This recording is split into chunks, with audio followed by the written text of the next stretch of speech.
Hey, what's up, everybody? Welcome to the Possibility Mindset Podcast. I'm Devin Henderson. I'm your host, and I believe that something greater is always possible for you. All right, Joel, before I introduce you formally, let me ask you, how were the breakfast tacos here at Etc. Shawnee? Excellent. Good breakfast tacos, coffee, nice way to start the day. I'm a breakfast guy. Yeah. So give me eggs, give me some jalapenos in there, throw it in a taco, throw it in a burrito, throw it in a bowl, whatever it is. The breakfast tacos were excellent. Awesome, man. That's what I'm talking. See, that's Etc. Shawnee. They do it up right. They're amazing here. So if you haven't tried Etc., come on down. Okay, we have a couple locations in KC, so give it a whirl. I'm kind of the guy who always gets the same thing. You know, as long as there's like meat, there's eggs. You know, sprinkle a little bacon, a little protein, and get some oatmeal in there, some fruit. I'm ready to go, man. I'm ready to podcast at that point, which is saying a lot, I guess. The oatmeal, I mean, you could be sleepy after this, but yet you're ready to go. I think I'd be sleepy if it was like a waffle or a pancake. You know, I feel like the oatmeal is like that lighter carb that kind of gives me wings, right. You know. Which, by the way, they have the waffle and the pancake, too, I'm pretty sure. Oh, yeah. But they do. They do have it all. Yeah, if you want it. Just me for like, I have to take it easy. Otherwise, it's dangerous. I'm with you. Yeah, man. Well, awesome. Well, hey, for the full experience for this podcast, go to YouTube, subscribe, like, share with your friends. We're going to have some awesome wisdom, information, stories for you today from Joel. So you're going to want to be sure to share this. So one more question for you, Joel, before we get to formally introducing you. Do you like to walk? I do like to walk. Okay. Do you like to walk? But this might separate us as like, okay. This might divide us a little bit. Do you like to walk barefoot? I feel like, I know this isn't a trick question, but I feel like you're going to want me to say yes. I want you to be honest. So even if you say no, we'll figure out. We'll still be friends. Let's get there. Yeah. I typically walk with like something on that resembles shoes. Okay, which is fine. That's fine. So the barefoot thing is kind of this culture. It's like this whole lifestyle shift of realizing that like being connected to the earth and the grass is good. Grounding. Right. There you go. You understand. I'm around the young kids, the athletes. Yeah, that's right. I mean, And so, the earth is electric, our bodies are electric, but on top of that, like we're just really built and meant to walk barefoot, like our muscle structure, our bones and all that. So that's why I like to recommend Zero shoes. It's what I wear. It's honestly all I wear. I speak in Zeros. I kick a soccer ball in Zeros. I run, I walk. I would sleep in Zeros if my wife would let me. I totally would. So go to zeroshoes.com/go/Devin just to check it out. See if it's for you. Just try your first pair. It really, honestly, for me, it's changed my life. I love these shoes. They're totally amazing. And it's also a way you could support this podcast. So you can find the link in the show notes, zeroshoes.com/go/Devin. All right. Well, Joel, congratulations. Ooh, what did I do? For what? Yeah, what'd you do? I can't wait to find out. You're the first guest to join us with our new podcast equipment. See? Break it in. I know. I was like, well, let's, who's going to be the right guest to be the first person for the equipment? And that, or it just worked out that way. But a little bit of, a little bit of destiny. It just worked out. So, we got Zach behind the scenes doing his thing. He's awesome. So, Zach, shout out. And, so this is fun. So, strap in. Let's see how this goes. Honored to be the first, whether it was by design or whether fate just brought us here. And I will say, as someone that, has been in this business a long time, it's that people don't realize this, and you don't see it, you won't hear it. But it's nerve-wracking when you're trying out new things because you want to get it right, and you know that it's going to be better. But sometimes, like when we finish this later, you may say to me, oh, "We forgot to roll. Can we do it again?" That type of thing. We've all been there, by the way. It's a Zach's thing. like, "Oh, speaking of which, I forgot to hit record." Like, we'll do that all the time on TV too. Like we'll finish a great interview, and then the photographer will say, like, "Did you want me to roll on that, by the way?" Oh, nice. I have a friend who you'll tell like a 10-minute story. He's like, "Could you repeat that?" Hey, and one thing also about this podcast you may or may not know, we don't really like to edit a lot unless it's something a significant interruption. Yeah. And the reason I tell you that is because I'm going to ask Zach right now, hey, how we looking? Like, are we both? I want Joel to be comfortable. Is he facing okay? Are we good? Y'all are looking great. All right. Zach's Got the like, approval. leave me out of this, dude. I like to work behind the scenes. That's right. Don't even drop my name, man. Act like we don't know each other. Okay. Awesome, man. Well, I want to introduce you, and I keep saying, but we can't ignore this fact, okay? Last night, who won the Super Bowl again? I can't remember. I think it was the Chiefs. It was the Chiefs. Yeah. That's right. Now, this podcast isn't coming out for 2 or 3 weeks after this, but we can't not talk about it, especially when you're the sports guy. Yeah. So, thoughts, feelings on how it all went down? It's all really interesting to me because, first off, it was a great game. And I think that Stellar. any game that goes down to the wire, let alone in overtime, is going to be a classic. It just is. It didn't feel like a great game for a while. It was pretty boring in the first half. There wasn't a lot of scoring, but the tension was there the whole game. You could feel the storylines mounting. I view games differently. I'm not a football expert. I covered football over the years. I can come up with a million people that know the game better than I do. But I know storylines. I think in storylines, and you could see it developing the whole time, right? That you could see it building. I kept saying to everyone that they're not playing that well, the Chiefs. Yet they're still one score away from winning this. And usually when you let a good team stay in a game that they don't have a business being in based on how they're playing, they find a way. And there's so many cool storylines with Mahomes and with Andy Reid. And I was telling you before that the greatest of all time find a way to do things that no one else can do. And Patrick Mahomes, is in that category. And so, for anyone that's checking out this podcast, if you're a Chiefs fan, even a few weeks later, you're still giddy over this. If you're not a Chiefs fan, you probably hate them. But I think ultimately you've arrived when you've gone from the darling, the beloved team in America, because everybody likes the small market Cinderella story, to being hated because we're sick of you.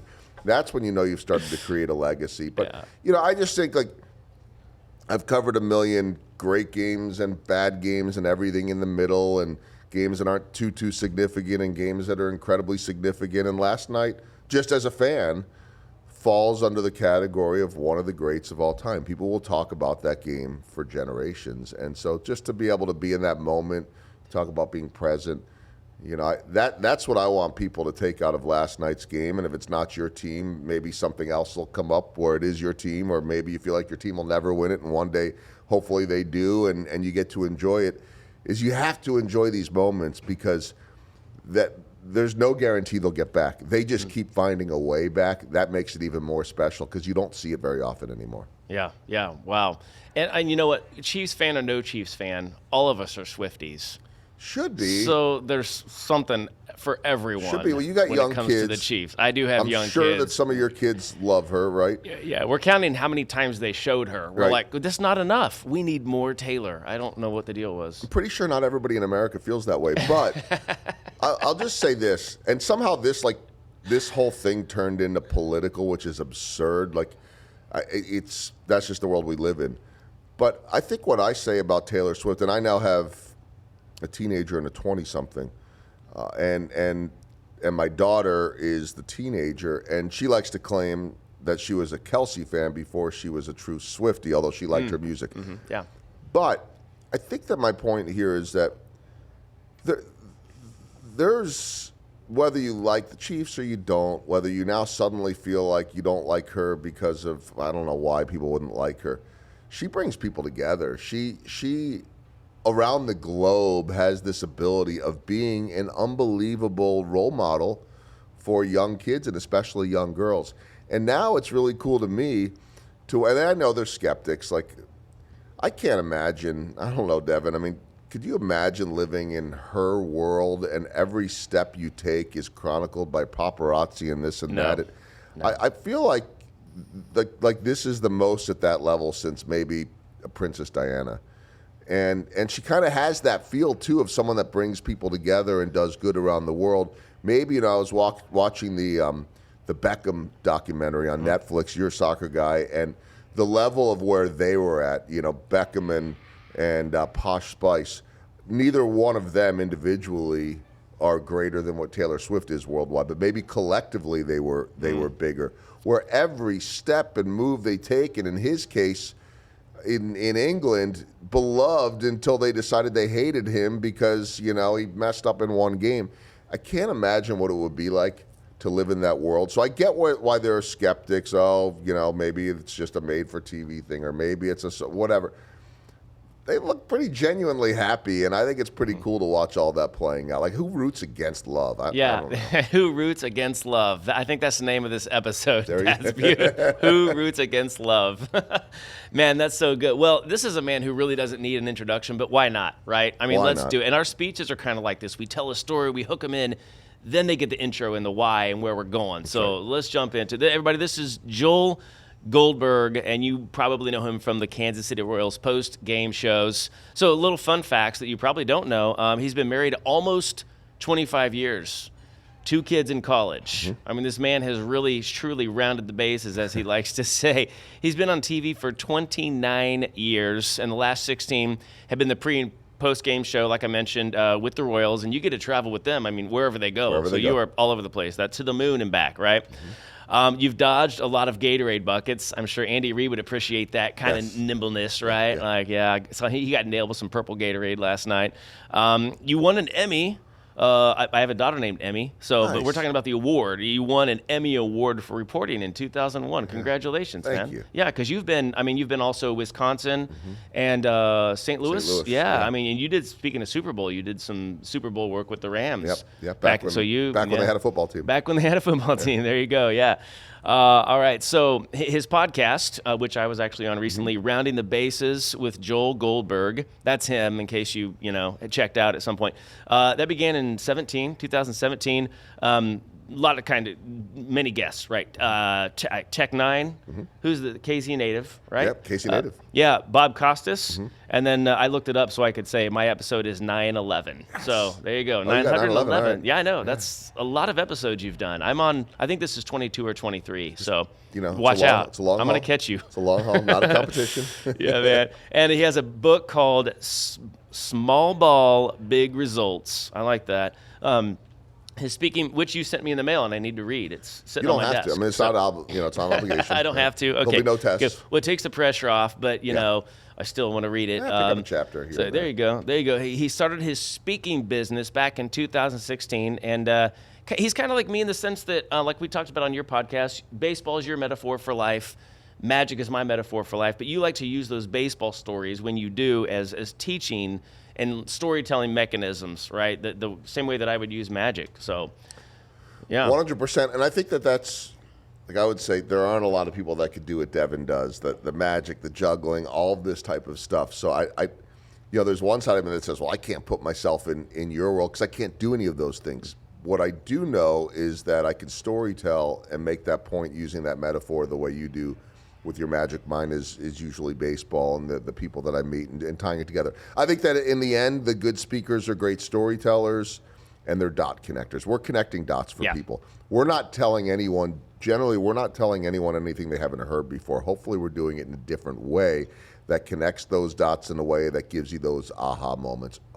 Oh yeah, now I get that. And so that's the commonality between us. Absolutely. It's so easy to compare and look at another speaker. And I mean, you can all relate to this too, whatever industry you're in, just look at someone else and say, I don't have that. I call it the illusion of comparison, that it's like, I can't do that. Well, you have your own brilliance, your own ingenuity. You can be innovative and bring out the best you. And I mean, it all sounds, cliche, cheesy, if you will, but I mean, it's true, and we see it play out in our industry all the time. So one last thing I want to mention biographical wise is some of your favorite TV interviews. You've done Roddy Piper, who's the Canadian wrestler. I think he was American, I believe. Okay. I don't think he was Canadian. Okay. I know he always talked about the Scottish background. I don't know how much of that was real or not real, but yeah, he was amazing. Okay, awesome, man. That's fun. And then the other one was Will Ferrell. Yeah. So I it's so tempting to just be like, Joel, tell me what it's like to be on the field with the Royals after the game. I want to hear all that, but I really also just want to hear a lot about your personal life, what you do on stage, and the message that you bring to your audiences. Because with this speaking business that you have, I mean, you really are changing lives, transforming people, and through your book too. And so I want to hear about all of it, but I have to kind of ask one fanboy question. You got to interview Will Ferrell. Yeah. I mean, like, comedy legend. I mean, I love Elf, Anchorman. You know, it's like, what was that like? Yeah. Elf, Anchorman, old school. We could go on and Saturday on. Night Live. I mean, yeah. All of it. I mean, he's a legend. Really nice guy, by the way, too. So was the late Roddy Piper. He was a sweetheart of a guy. Will Ferrell, I'll take you back. I think it was 2011. For those that know, the Royals have this big, well, it's not the Royals deal, but the Big Slick charity event every single year, started by Paul Rudd and Rob Riggle and Jason Sudeikis, and eventually they added Eric Stone Street and Heidi Gardner and all these local famous comedians. And the first year, and they bring in friends from around the country, and there are a lot of, you know, actors that you've seen around, maybe, you know, not at the level of a Paul Rudd, all of them. Certainly not at the level of a Will Ferrell. But they're all highly accomplished, really skilled, funny people that have been on SNL and this and that. And there's always a connection between these guys. He knows, you know, this guy is the opening act for Jimmy Fallon and Seth Herzog, and he goes back to this point with Paul Rudd. You know, they all know each other in New York or wherever it is. And the first year they do this Big Slick to raise money for Children's Mercy. It's a brand new charity they're starting, which has now been going 13 years. They've raised millions and millions and millions of dollars. Will Ferrell was one of the guests. And at that point, they would give me a full inning in the dugout suites, so right along the third base side, behind third base, two dugout suites, and they would give me a full inning to interview these celebrities. Now we do it in a half inning because it's like, all right, you know, we've been there, done that. They've got a lot of obligations. Yeah. And my game plan, since I had a full inning, was I'm going to sit the first half and interview Rudd, Riggle, and Sudeikis. This is pre-Ted Lasso, but they were all, you know, Sudeikis had been a star on SNL. Everybody knew who Paul Rudd was. Riggle's been in some of the, you know, greatest roles, The Hangover with the taser scene, on and on. And that's going to be enough. And then I'm going to see if I can get up the courage in the bottom of the inning. I think it was the third inning. I'm going to try to get up the courage to go. I think Will Ferrell was inside. There's an inside part of the suite, and then you can come outside. You're right along the baseline. In between innings during the commercial, I'll go in and ask if he'll do it. And if he's a jerk or whatever, then it's fine. Like, you don't know. Like, you know, good guy, bad guy, leave me alone. I'm not doing this. I mean, I don't even know that makes you a jerk. If you're getting pulled in a million directions all day long, and then that's what I tell people all the time, too. Maybe you got them at the wrong moment. So we're, I don't know, not even halfway into this interview with Sudeikis and Rudd and Riggle, and up walks Will Ferrell and just interrupts the interview. He just walks in, and so somebody hands him a microphone, and he just, for the next 10 minutes, takes over in what was basically, I had a front row seat with an occasional chime in to keep things moving, front row seat to Night at the Improv with Will Ferrell and those guys, and they're all kind of, you know, in deference to him. Like, every one of those guys can run circles around any normal person in terms of the way their mind thinks and how quick. But now they want Will Ferrell on center stage. It's like they got Robin Williams in the room now, right? Yeah, that's just exactly like you it. Can't compete. Yeah. And I realized that was the first year that I realized, because I do it every year with them now, minus Will Ferrell, just set it up for them and then shut up. And then when it runs its course and they need another direction, throw something out there. And so he walks in, they hand him a microphone, and he starts screaming out to the field, yelling at Royals pitcher Bruce Chen, "Come on, Chen!" And like, what? I don't like his body language. He's lollygagging. I don't like it. And so I remember I say, "Ladies and gentlemen, Will Ferrell's joining us. Will, in to support your friend's charity?" And he just looks at me and he goes, just deadpan, "No, I'm just passing through Kansas City as I do every year in June." And they're like, "Real?" Oh, you know, I could hear, I don't know if it was Rob Riggle or someone saying, "Really? Where were you going that you just were passing through here?" "Well, I had some seats up in the upper deck. I don't know how I ended up down here. On my way to Branson to do a show." Oh, what's the show about? They just keep poking the bear, right? Yeah. "Oh, what's the show about?" It's a one-man show about the history of banjos. And it's something like, it's 3 hours long with 20 acts or whatever he said. And It's called America's Got Back, and it's about something like about a back tattoo of the American flag, and just goes on and on and on and on. Oh my gosh! And I'm like, they're just creating the story, and I'm yeah. just going to sit here and relish in it. So. He couldn't have been nicer, and the same thing to Rowdy Piper. Once that camera's on, that switch turns, Oh man! and it's like you're just watching television gold. That is, man. What a crazy opportunity! I'm getting starstruck for you. You know what from you that learn, moment though? from forever ago. That's so cool. You know what you learn, and it's not true for all of them, but you just learn they're people. I mean, they're all people, obviously. And most of them are pretty good guys. And then what I know, and it's the same thing with the athletes, even though I'm a lot closer with the athletes because I'm around them every day. If you give people the right amount of space and respect the space that they need, they're more likely to come back. And so, yes, it'd be great to chat with, like, as soon as we're done, I'd love to sit there and talk for 20 minutes because how cool would that be? But you know what? They got other stuff to do. So just respect people's space. When you do that, they understand that they're probably going to do a quick something that helps support something, and they'll give you hopefully their best. And every now and then they don't. But that was a pretty cool one. Well, what a mark of a pro for you, rolling with the punches and not being like, guys, can we bring this back? I have questions but just letting that play out. That's brilliant. I don't think a lot of people would. I don't know. I imagine like maybe some people wouldn't have that awareness and then would create it awkward and squelch that whole comedy journey that they're taking you on. So cool that you just sat back and let it happen. It's kind of my interviewing style anyway, and I want to be careful with saying that this doesn't mean be unprepared. There's a danger if you're a guy that likes to ad-lib and likes to roll with it, that wants to play off of the answers and doesn't want to get trapped by a specific set list, so to speak, right? Right. It's more like, I don't know, like a jam band, like let's just go with the flow. But there's a danger to get lazy and not do your homework. I think you still need to be able to you have to be able to do your homework. You still need to, I always say I could show up and do a show. As we're doing this right now, it's February. We're still about 6 weeks from opening day. If you told me that opening day was in 5 minutes and that you got to go on the air and do your first show in 6 months in 5 minutes, I'd be like, great. Just help me know where we're going next, and we'll get there. My fear would be, am I dressed right?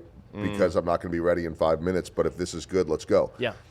But that doesn't happen. If you were to drop me, say, in I don't know, drop me in Miami, and say, hey, go host the soccer team's pregame show in 5 minutes, and I'd be like, okay, I know they got messy, but I don't really know anything else, and oh man, I don't know what I'm going to do here. So you have to have your background, but I think, and look, some people, Devin, are they're script people. They need that structure, and I'm not saying that's bad. If you're someone, and this is not just a TV thing or a speaking thing, this is a presentations, this is a boardroom, this is anything. Yeah.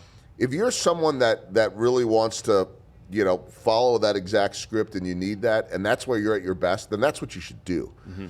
But I think ultimately, if you know what you're talking about, you've done your homework, I know maybe not everything about the Royals, but I know enough to get me by day after day after day on a bad day. If on a bad day your worst is still good enough, then trust your instincts and listen a little bit, because when you're deep into a script, you tend to miss what's going on and developing in the moment, and nothing ever goes exactly to plan. That's what I love about live television that I believe has prepared me for so much in life. And you know this from a speaking standpoint. When you go speak to a group on stage, when does everything go exactly as planned? It's like a wedding. That's right. Yeah. That's right. And probably the best wedding planners understand that something's going to go wrong.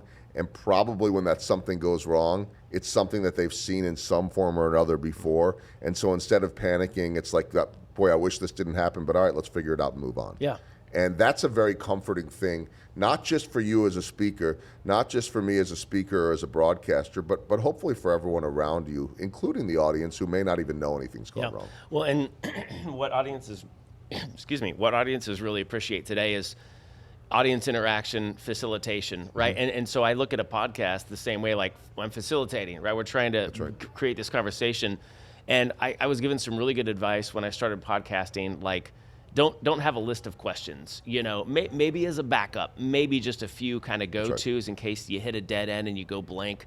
But the whole idea is just to be genuinely curious, right? Like if you're just curious, because anything you might say might open up a question to me. And if I'm asking that, they might be asking that too. So don't let that, ask that question so that it can go deeper, because you never know what doors that might open up. And that's part of the fun of just, I don't look at it as winging it. I look at it as just being curious, and that's the plan, right? And if you stick to that plan, I mean, it's going to go awesome places that you couldn't have planned in your formatted questions. That's right. And if it's not winging it, again, if you've done your background and you have, it's like when you're speaking or when I'm speaking, and you'll get some people, and I'm not talking money here, but you'll get some people that say, wait a minute, they're going to pay you X amount of dollars for an hour? Wow, that's a pretty good gig. And it's like, no, they're paying us for a lifetime's worth of experience. Yes. You're sharing a lifetime's worth of experience in 1 hour. And that's what this is. It's not winging it. It's an ability to pivot. It's an ability in the moment to go where the conversation's taking you, where whatever, the moment is taking you. There's always a structure. There's always a framework. On our pregame show and our postgame show, we don't have one script outside of some commercial billboard reads or any promos that I've got to read that they want that copy to be right, and I've got to get that. But for the most part, I've got a page of notes. I wouldn't even call it notes, but just bullet points of either a key stat or a point or a word that I want to mention. I find, again, everybody's different. I find that the less words I have written down or memorized, the better that I'm at. The better I'm at. Mm-hmm. And I'll see it, especially early in the season, where I'll look down. I do everything digitally on my iPad, but I'll look down and I'll have full sentences written out. I'm like, what are you doing? That's not you. Yeah. But there's just sometimes you get pulled into that, and then you got to go back and trust your instincts. Yeah. And you're right. And I see it a lot too. People will say, somebody will bring up, whatever. Oh, wait, you just brought up Magic. Well, I was going to ask that 5 questions later, so hold on, I'll get back to that. Mm-hmm. I got to go to this question next. Oh, right. Essentially is what they're saying. They're not saying quite. Yes. It's like, well, why don't you just go there now? Yeah. The conversation took you there. Just go there now. Sometimes it doesn't work. Sometimes you've got, for me on my podcast, I have only 3, and you went through these. I only have 3 scripted questions, and it was never my goal to have any. And then what I realized was that I liked asking from that baseball standpoint, using the metaphor, or in this case as an analogy, I guess, what's the biggest home run you've hit? No, it is a metaphor. What's the biggest home run you've hit? What's the biggest swing and miss you've taken? Yep. And what is small ball? What are the little things? So I knew I'd want to ask every guest that. It led to a lot of great content. Content still does. But I also knew that it wasn't fair to ask them those questions if they hadn't thought about them, and it does nobody any good to have 30 seconds of trying to come up with an answer that we could edit out, but why not at least let them put a little thought into it? Yeah. Otherwise, after that, I usually do 4 final questions to round the bases, and I jot down a couple notes of things I'd like to do, but oftentimes those final questions end up popping into my head as the show is going on based on some of their answers. Yeah. And so that's a kind of freeing thing, I think. You're giving me all kinds of ideas right now, things I need. So if I'm typing over here, it's because I'm learning from you. That's great. So now you're doing Kansas City Royals post-game shows. You have a speaking business. Take me back a little bit, Joel. What first got you interested in broadcasting? Yeah, the kind of fun story I'll tell, and I'll tell this to audiences too, and it's not incorrect. I can't piece together everything at a young age. This is what I remember, and it's true, is that somewhere in first or second grade, and I say first or second because my first grade teacher, who grew up outside of Philadelphia in New Jersey before moving to Chicago when I was 13, our first grade teacher moved up with us to second grade. So somewhere in that 2-year span, whether it was first or second grade, this teacher, Mrs. Dunwoody, who I remember very well because my parents over the years became friends with her well beyond when we left and kept in touch with her, and she was a sweet lady. And she would complain to my parents that I was disrupting class at, so 7 or 8 years old, giving everybody the updates of the scores and the games and the recaps from the night before. Now, let's keep in mind, this is the 1980s. There's I mean, not that a whole lot of first and second graders probably have phones coming into class, but you know, this is pre-internet, pre all of that stuff. You got your sports information either from watching the news or maybe a game. It's not like there were 100 games on and ESPN and this and that, right? I mean, cable was still not that expansive. So I was disrupting class, giving sports updates basically as a 7 and 8 year old, and so. That I remember as the first signs of it, and then I know as a teenager. And your teacher had to deal with this for 2 years because she, Right. I think in the teaching industry they call it looping when you go from one grade. Yeah. So Well, she got 2 years of Joel She Goldberg. got stuck with the Goldberg loop, and I don't know when it was like I want to do that. I just know that I loved watching the local sports guy on the news back then, and that I wanted to either be that.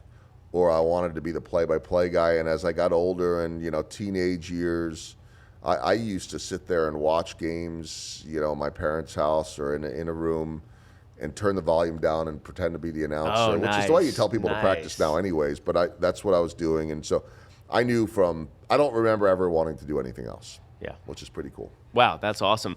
So how does that grow then? Because, I mean, you know, we talk about possibilities on this podcast. And for you, it wasn't something that someone said, Joel, I want you to go and start. Right. You knew that you wanted to do it. And it makes me think of me with magic. I was like, you can't stop me, right? And you don't have to tell me how. I'm just going to find a way. How did that go into now I'm going to be a professional sports broadcaster? Yeah. And what was the evolution like?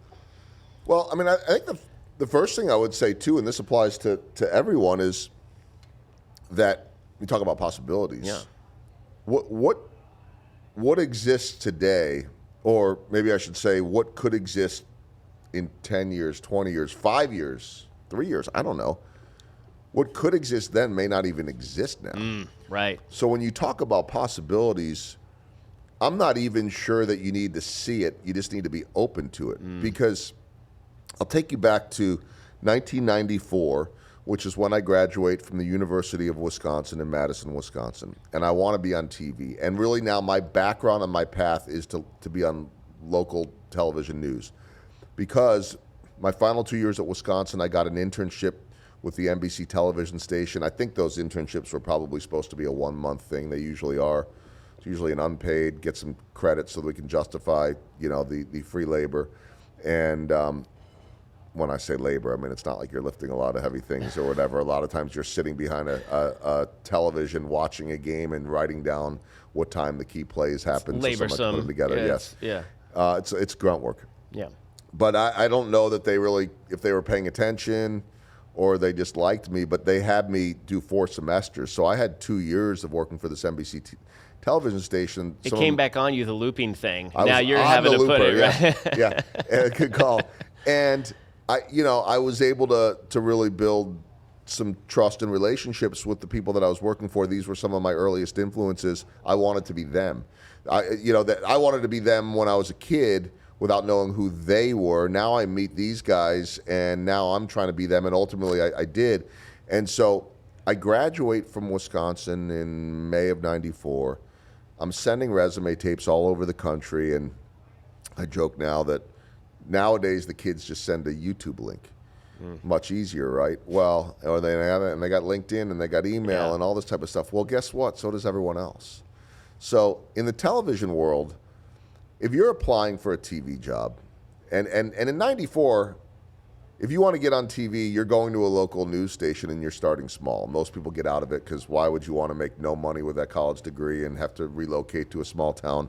I knew that was the only path, and so there was never a second guessing of the first salary that was less than $15,000 a year. But hey, I'm off and running. I'm in TV. But let's say that you're applying for a television job, and I make these numbers up, but let's say there are 10,000 kids coming out of undergraduate and more grad school and all that too. But let's say there are 10,000 kids that want to get on TV in any given year. And I don't know if it's 5,000 or 20,000, whatever it is, it's a lot of people. Let's say there's 10,000 kids getting out of college, 22-year-olds or whatever, that don't really know a whole lot of what they're doing, that want to get on TV. And of those 10,000, there might be 50 jobs out there, if that. At any given moment, there might be 25, maybe 50. How are you going to be one of the 50 out of 10,000 to do this when nobody's really that great. They don't have a lot of experience.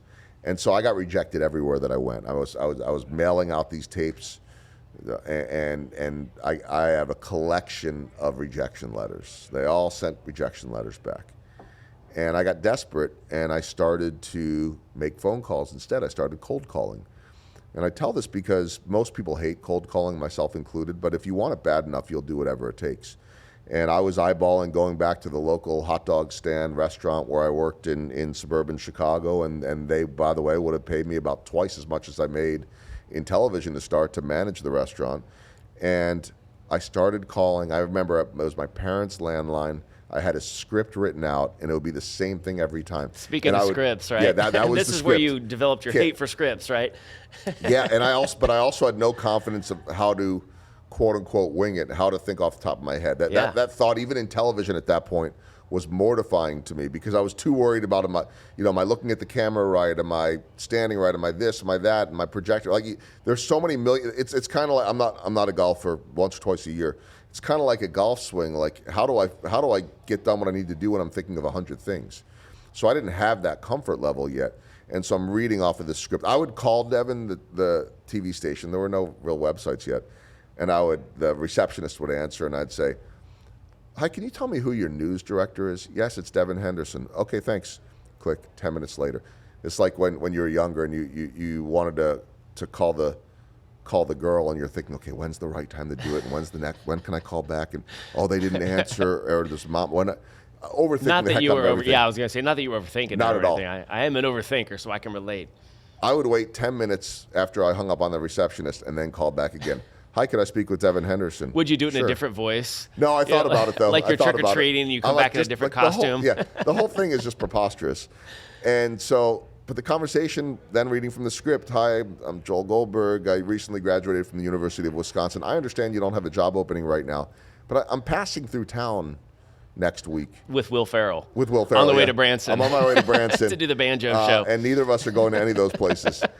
But I'm on my way, or I'm passing through, and would you be around on Tuesday, Wednesday, or Thursday? Because I'd love to hand deliver a tape and meet you.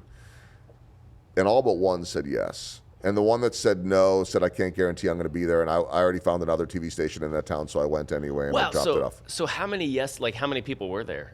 Over 20. Wow, that's a good. And I started driving all over the country. Right? Because look, if you're them, you've probably been in my shoes at a certain point. Yeah. You hear from a million people, and if someone's willing to take that extra step, I do this too now. I mean, it's great to be able to give back, and who knows, maybe you actually end up with a lead. And what happened is that instead of when you're applying for something and everybody else is applying, you have to hope that you make it to the front of the stack. You have to hope that they actually ever even see you. You don't know that they're going to look at you or not. What I guaranteed was that when a job opening came up, I was going to be in the top of the line because they had met me.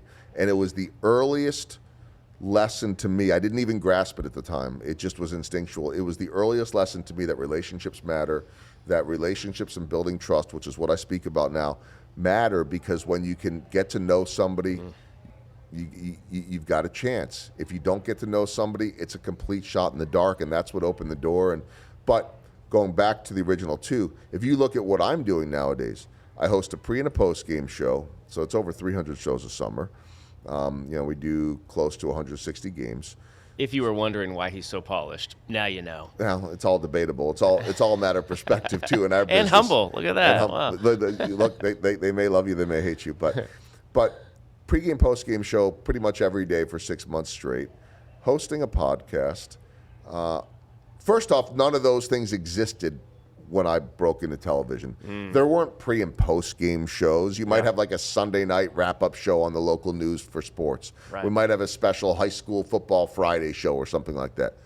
There were no pre and post game shows. There were no sideline reporters. I'm also the in-game reporter by the dugout with the Royals. Those roles, there were 3 or 4 guys doing that on a national broadcast for college football maybe, or NFL, and that was it. So everything that I'm doing today was really it manifested over time. None of it existed back then. And so that's the beauty of it. You jump in and then you let it go where it takes you. Yeah. What I love about your story, first of all, it reflects mine and my beginning and cold calling, because for me it was restaurants. I thought if I could just land a couple of restaurant gigs doing tableside magic, that would pave the way, because then it's like making connections, like the relationships factor you're talking about, handing out the business card, getting hired for private parties, getting hired for corporate events, but walking into the restaurants, asking who the general manager was, because the phone thing didn't work for me at first. They were like, goodbye. Yep. So then I learned, okay, you got to go in, you got to ask for the GM, and then you've got to like be ready with your script, right? For me, it was like my script was to have a deck of cards on me and something that looked like a professional business card and to go in. But what I really love about your story, you had a possibility mindset, because someone could have shut you down and been like, Joel, there's 20,000 students who want to do what you do. There's no way. Find something else. But you said, what else is possible? What if there is a way? What if I go and visit, reach out to 20 people and drive around the country and do this? And I mean, if you hadn't had a possibility mindset, none of that would have ever happened. You know what's interesting too is that I really have no idea or recollection if anybody told me to do that or if I just did it. But it's advice that I've given to every young broadcaster ever since. Most of the time I'll get a look like, what language are you speaking? And I'm like, they're never going to do it. Like, you want me to do what? Right. Like, that's insane. And yeah, I get it, but the odds are you're not going to make it in this business. Right. But I could tell the ones that will do it. It's just different. We're in a different age now where everything is so instant and everybody wants instant. I mean, that's what I feel most concerned about for the younger generation. And I'm not an anti, like, where the younger generation is taking us is a great thing. What's gone on in the world and the change we've had post the pandemic, more freedom in the workplace, taking care of yourself, mental health, all of these type of things I think are a positive step, and it'll keep going in different directions. But my fear is just that with that convenience becomes sometimes a lack of inability to do face-to-face. And we don't have to do face-to-face all the time. But what ended up ultimately getting me in this business, and you could say, that's 30 years ago. I mean, the world has changed. But whether it's face-to-face or a connection on a Zoom or whatever it is, how did you get in? You got in by getting face-to-face with those GMs. I got in by getting face-to-face with those news directors around the country. And what I tell anyone that asks me, and especially if they're asking me early enough, I want to get into TV. I get this all the time. There's not a week that goes by that someone isn't asking to pick my brain on how to get on TV, which is incredibly humbling that I've been doing this so long that somebody would want to know. And I say, you need to keep doing anything and everything you can over and over again. By the way, this is a lesson for any business, that it's all about repetition. Right? How are you so comfortable doing all the magic and getting on stage without getting nervous and freaked out and all that? Because you've done it over and over and over again. Oh my gosh, Devin Henderson, look at how crazy all that stuff he does. It's not crazy to you. It's crazy to everyone else. Mm-hmm. It's not crazy to you because you've done it over and over again. Oh my gosh, Joel Goldberg gets in front of the television camera every time and he never looks nervous. And I don't always understand what the heck he's talking about, but he seems really calm out there. Well, because I've done it thousands and thousands and thousands of times. And so the two pieces of advice I give, young aspiring broadcasters is do anything and everything you can over and over again, because everything you do is just experiences along the way in the journey. That's all it is. You'll never look back at any of them or almost any of them and say, hey, I remember that time when it's not even going to be a memory. But what it will do is build up muscle memory. It will make you more comfortable. It will allow you to fail. So that's the first piece. And the second piece, I think to me, is that you're in the business of collecting people. Mm-hmm. Collect people every step of the way. You never know who that next person is that could be your boss or know your boss or be able to be your advocate. But the way you get them to advocate for you, the way that you get them to be that person that can help you is by understanding boundaries, reading the room. So you collect these people and then you be someone that they're willing to hear, that they're excited to hear from, which means you don't bother anyone too much. You know the right time. When's the right time? When's the wrong time? And suddenly, all these, like I'll hear from a college kid, hey, I'm broadcasting, our local blah, blah, blah games. I'm like, great. Every time that the other school comes in, meet their broadcaster, meet their media, meet their coaches, meet everybody you can along the way, because you never know who that next person is that might open a door for you. And so you're in control of that and how you go about it. Yeah. So repetitions, relationships. That's it. Boom. That's it. I love it, man. I love it. So let's jump to the stage, because now you speak about your experiences in a way that other people can say, oh, wow, that's some good life wisdom, life hacks, mindset tools, whatever you call them. What do you speak about? How do you use your baseball analogy and your broadcasting experiences to help people live better lives? Well, it all started with, and I just kind of stumbled into this as a side hustle, and then it became a main hustle, and then it was like, I think some people still think it's just this little side hustle, and it's like, it's 1A, 1B with my baseball schedule. And so, it's everything to me. And I thought when I started this, someone had given me the suggestion, I think you could be good at this. I'm like, man, spoken to Rotary clubs. I don't know. Like, there's a difference, right? Yeah. You go speak to a Rotary club, a church group. It's, it's kind of community engagement. You're giving an update on the team. Now somebody wants to pay you. And the question, at least in my mind from day one, was, if they're going to pay me, then what are they going to pay me to do? Like, nobody's going to pay you to give an update on how the Royals are going to do this year. Hey, thanks for coming out. What do you think the Royals are going to do this year? Well, I think they're going to win X amount of games. Great, here's a check. It just does. There's some entertainment, Q&A. Yeah. What's the takeaway? What's the message? So I thought, I watched the Royals go from one of the worst franchises in baseball to a championship, and they had good talent, but really what they prided themselves on was building a culture, a championship culture. And I thought, well, boy, that's relatable to any profession. So at first I started talking about championship culture. That's small ball, big results. What are the little things that add up to the big results? And I had all these different topics. Yeah. And by the way, for those of you that maybe aren't Kansas City savvy, they won the World Championship back in 2015, right? It was and it had been since '85 when they won their 30-year drought. 30 years, yeah. There's so many cool stories with that. Again, I'm in my role traveling with the team and doing all the interviews and the pre and post game show. I'm the fly on the wall. I'm the fly on the wall that everybody wishes they could be. And so I always understand that in my role in TV, I get to share some of that. What I've found out is that I get to share a lot more of it when I'm not on TV. Instead of a 30-second or a 1-minute report, I've got close to an hour to handcraft this message to make people better, expand these stories, challenge them, get them thinking in a different way. And with the World Series under the belt of the Royals, I mean, you got a lot of leverage as a speaker. Like, you're coming, It helps. Yeah, it helps. But, we're also now 9 years from that. And so it's like, but I also believe, now you don't get as much attention, that when a team, and last year I covered a Kansas City Royals team that lost 106 games out of 62, tied for the most they'd ever lost. And I would say that there were a lot of lessons learned from that failure that I could also use to help people. Along the way, and you remember this too, like in the early years, you're trying to figure out what's the message that resonates. Do I want to go here, here, here, here? And eventually you find that sweet spot.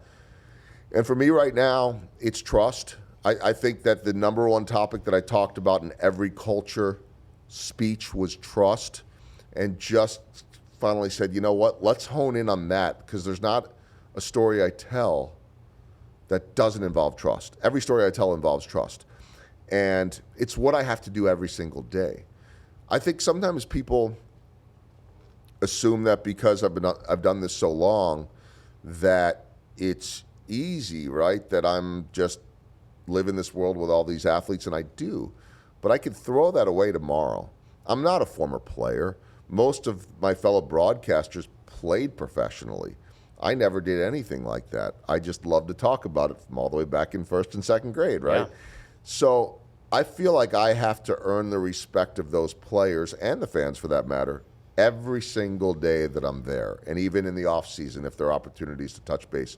So I have this lifetime of experience of building trust and getting results in a way that's all, storytelling based. I mean, I'm a storyteller to begin with. Now I get to bring it on stage. And so I think, I do think we all like to be that fly on the wall. We all like a peek behind the curtain. You and I are sitting here in Kansas right now, and we could do all kinds of fun things about the Wizard of Oz. Sometimes I feel like I'm the Wizard of Oz in the sense that I get to go places that no one gets to go.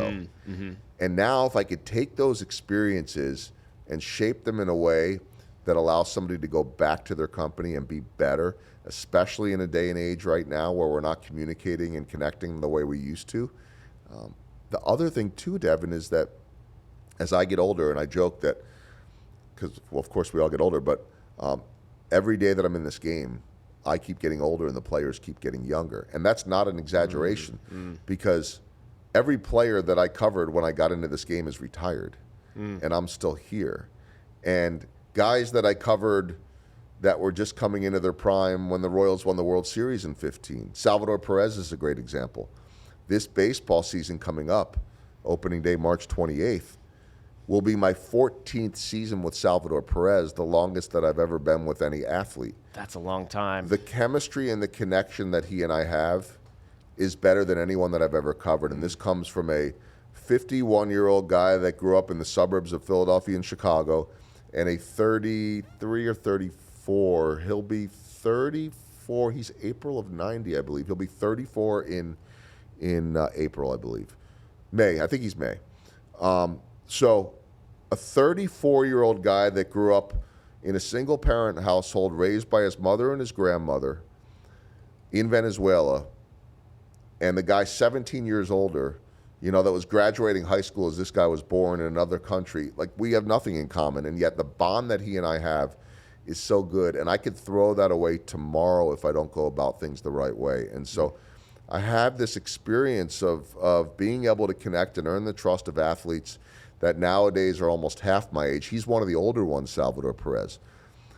The guy that's now the up-and-coming superstar, the expected Patrick Mahomes in baseball of Kansas City, a good friend now of Mahomes, Bobby Witt Jr., just signs a $289 million contract to be here long-term, at least 7 years, as many as 14. He's 23. Wow. And I'm 51. He's 2 years older than my oldest. If I can't connect with that younger generation and understand what makes them tick, I become irrelevant in this business. So there are a lot of lessons that play out in what I call the quote-unquote real world. Yeah. So you've got several topics, and we could go deep, and it would take us hours for me to ask all my questions about trust. How do you develop trust? How do you keep that relationship going for so long? And we don't have time for all those questions, but also you mentioned failure. I mean, you have all these different topics, right? And so what do you say to the meeting planner when they, I know you have a manager, Charlotte, who's amazing. And when they say, hey, what's Joel going to teach our people? We've looked at his website. We just need to give us a synopsis. What are they going to go do differently because they had Joel speak? And I think, again, it does all start with trust. I mean, baseball, sport of failure, great teaching, all that type of stuff. But how to better connect with the people internally and externally within their worlds, and how to do it quickly, but more importantly, how to do it over the long term and how to sustain it. Because in the end, I'm not in the baseball business any more than you were in the magic business. Right. We're in the people business. Yeah. That's it. I just happen to be living in this world of being in the people business with some people that are doing freakish things that most of us don't do. And I get the free pass to be in there. No different than you living in that magic world. Not a whole lot of people understand that.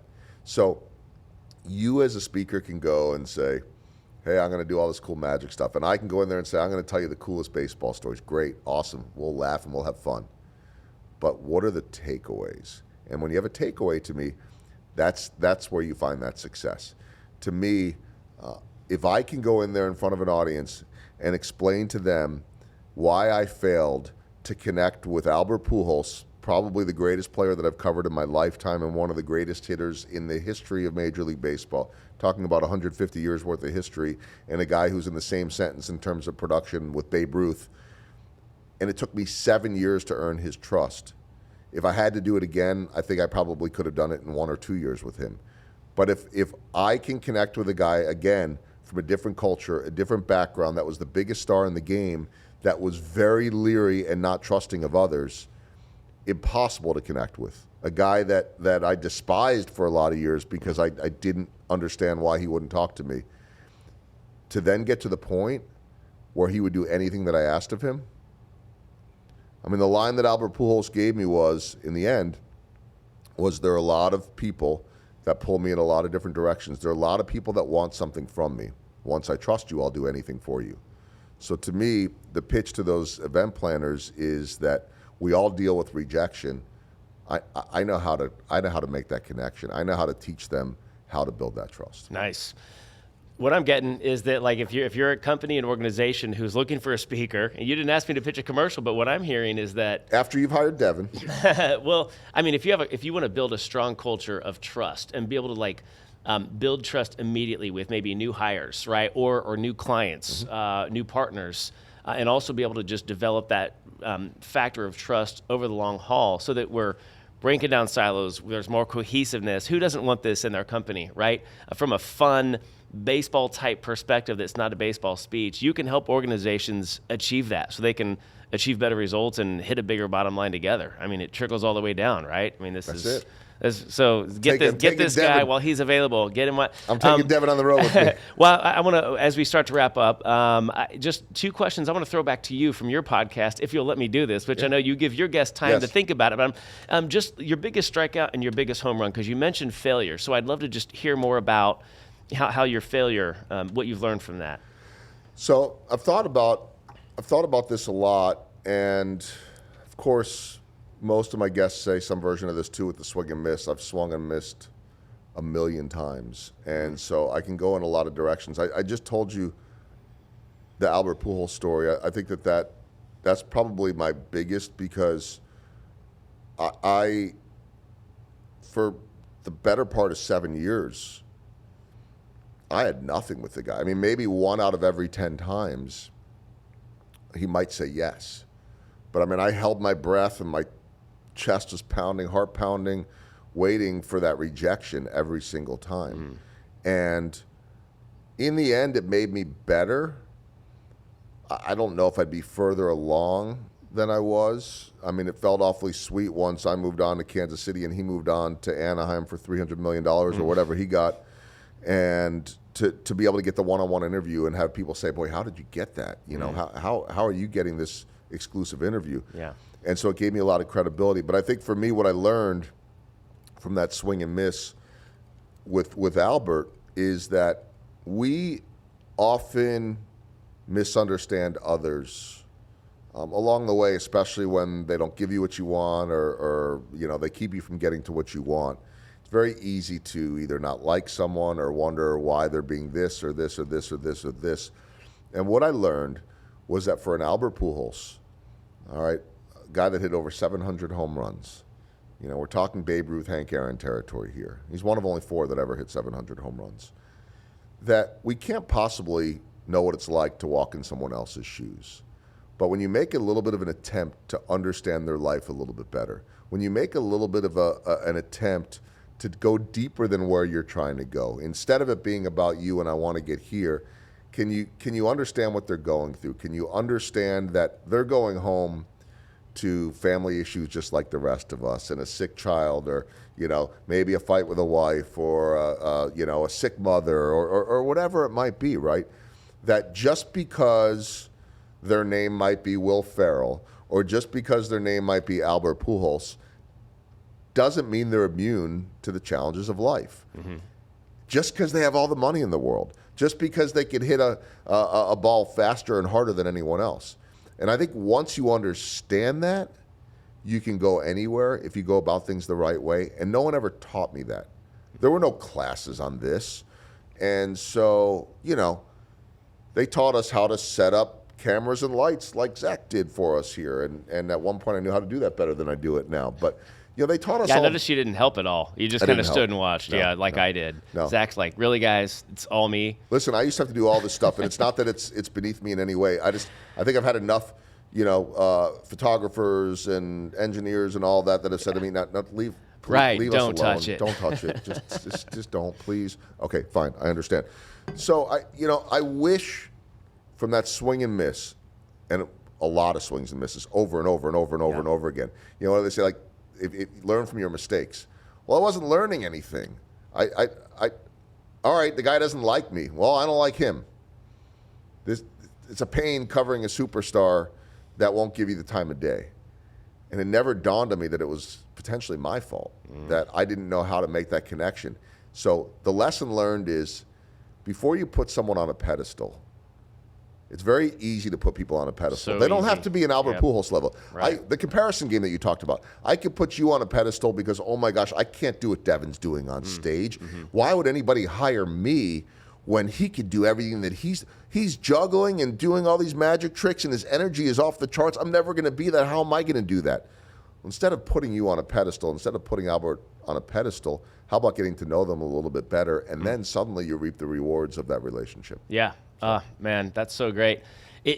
As you were talking, it made me think just love, like love covers over a multitude of sins. I mean, and it's whoever sins that are. And I think that's part of what can build trust. You can build people's trust, right? If you're showing them, hey, I'm going to give you grace if you drop the ball. I'm not going to blame you. I'm not going to gossip about you. I'm going to come to you directly with any kind of problems. 100%. Let's work on this relationship. So you said you kind of didn't learn at the time, but at the end, as you look back, you learned a huge lesson. No question. Right, and so that's the beauty of it. And the beauty of it, I mean, I wish I'd figured it out sooner, but I think I learned more by not figuring it out sooner. Wow, man, that's deep. Yeah. That's crazy. Like, the delayed lesson had value, right? That's crazy. I don't know if I could find this or not. I wrote down a quote. I'm a quote guy.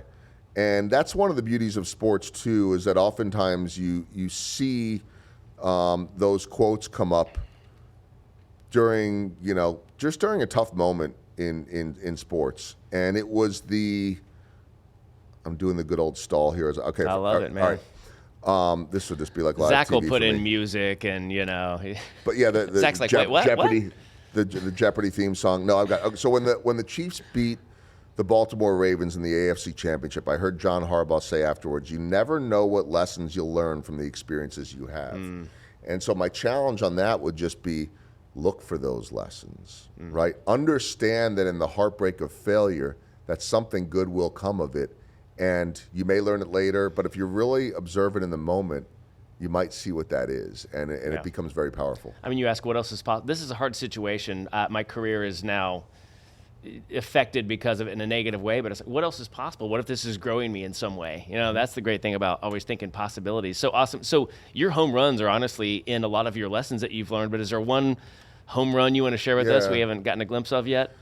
You know what I think it is, and because it's very easy, I think like the home run question for me and for you, like the home run question could be something like, what's the greatest magic trick you've ever done, right? And I'm sure I asked you something like that. And what's the greatest interview you've ever done? And the greatest game, the greatest this, and those are fun. But I think for me, it was starting this speaking business. And the reason why I say that is, so I came to Kansas City from St. Louis in 2008, and it was the first time that I was a non-salaried employee, basically meaning I'm going to come here, have more responsibility, I'm going to be on every game, travel with the team, I'm going to make the money that I did in my last place over 6 months. You don't have the benefits and all that. I'm a freelance, essentially. You got 6 months to do whatever you want, and I didn't find that what I wanted. I was doing random games, a college game here, a high school game there, and it was something to get off the couch. And I bumped into some friends, and they said, what are you up to? And I'm, just a game here, and I'm speaking to some golf course management association next week. Oh, do you do a lot of that? Not really. I mean, not usually. And I said, well, you could start a business, and you can do well with that. You know how to speak and all that. And I didn't know such a thing as this world, your world, exists. I thought a speaker was like Tony Robbins, and we'd all love to do that too, but not everybody can be Michael Jordan. And so, the rest of us can live a really good life in this pro world and do well and make an impact and take care of our families. And so I call it the home run because what it did for me, Devin, was that I'd never been in business for myself. I'd never been an entrepreneur. Okay, I'm a freelance TV guy. Here are the games you're working, and that it's not like running a business. So, I started to learn how to run a business and started the podcast and wrote the book and all these type of things, and suddenly it's this tiny little media company, if we want to call it that. But what I figured out in starting this in late 2016, which then turned into the 2017 baseball season, was that I was going to work, meaning Kauffman Stadium or around the country, to baseball games every single day with a different perspective. It made me a better reporter because I started going selfishly and saying, what can I learn today? Who can I talk to today that can give me something to bring to an audience on stage? What can I learn today that I could share to make others better? That enabled me, at a time I've been doing this for a while now, to sharpen my skills, to look at things differently, to be more curious. All the things that I needed to do to be a good reporter that I was doing fine. But it started to push me into deeper ways and digging a little bit deeper and building stronger relationships. It made me a better television broadcaster. That wasn't the intent.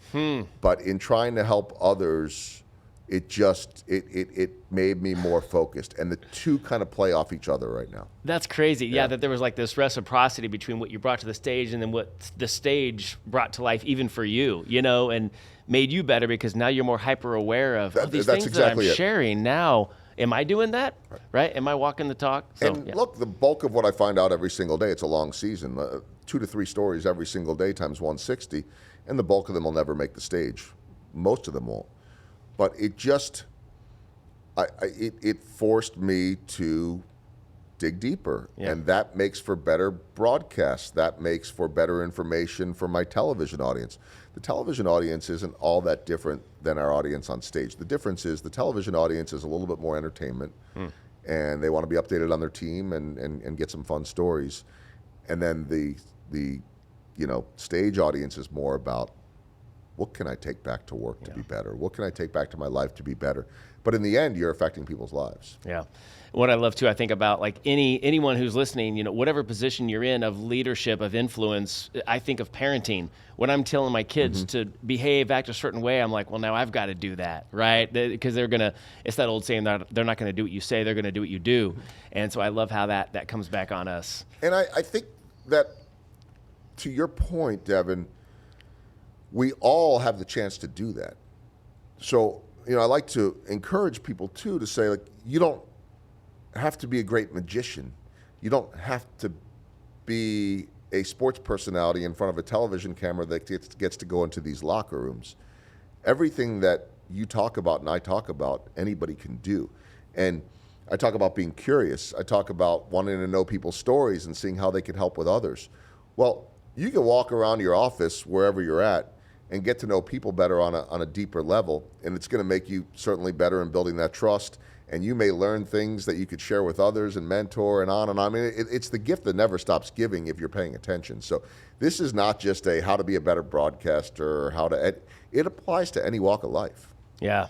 That's great. Joel, thanks for coming on today. Really appreciate this. I know you all have gotten something out of that from the second we started to the second we stopped. So I appreciate you, man. Thank you. Devin, thanks for having me on. Thanks for the breakfast tacos. Absolutely. Give a shout out to Etc. here. Yeah. And I appreciate it. Thank you. It'd be fun to do it again sometime too, man. Always happy to do it. Awesome. Well, hey, everybody, Joel Goldberg. Remember to go to YouTube to get the full experience. One thing you can help us too on Apple or Spotify, give us that 5-star rating. If it's genuine, give us a comment. That'll help us spread this message to more people. And so did I say thanks to Etc. again yet? Did I say that? I meant to. Did, you did. There you go. Joel said it. Well, thank you, Etc. Shiny. We really appreciate it. Thanks to our new producer, Zach, who is just crushing it right now. So this is going to be the best looking podcast yet. We're going to end it with just like the question you ask when you embrace a possibility mindset, which is, what else is possible? So I'll say what else, you'll say is possible. You ready? Let me write that down. Yes, I got it. Because you're a script guy. You That's need right. it. Give me my script. All right. So remember to never stop asking the question, what else is possible? See you next time. Hey, sorry, afterthought. P.S., right? He didn't tell me to do this. I was like, Joel, I forgot to mention your website. So joelgoldbergmedia.com to connect with Joel and especially to book him as a speaker. joelgoldbergmedia.com. We'll put it in the show notes. And that's it. See you next time.